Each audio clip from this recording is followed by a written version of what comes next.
তার সিম্পল কারণ আছে। হুমায়ুন কবিরকে যদি আজকে অ্যারেস্ট করা হয় বা হুমায়ুন কবিরের ছেলেকে আজকে যদি নন বেলেবল সেকশনে মামলা দেওয়া হয়, গোটা বেলডাঙায় ওই যে 1 লাখ 2 লাখ লোক ছিল, সে লোকগুলো নিয়ে হুমায়ুন কবির হয়তো পরের দিন বলবে আমি নবান্ন ঘেরাও করব, ঘাটাবে না।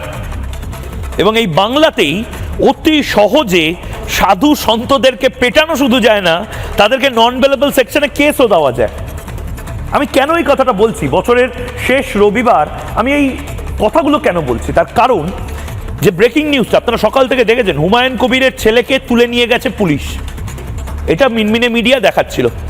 পরে জানা গেল হুমায়ুন কবিরের ছেলেকে তুলে নিয়ে যাওয়া হয়েছে কারণ হুমায়ুন কবিরের ছেলে নাকি একজন কনস্টেবল, যে হুমায়ুন কবিরের পিএসও হিসেবে কাজ করতো, পার্সোনাল সিকিউরিটি অফিসার হিসেবে কাজ করতো, সে ছুটি চেয়েছিল বছর শেষে, ছুটি দেয়নি, উল্টে মেরেছে, পিটিয়েছে।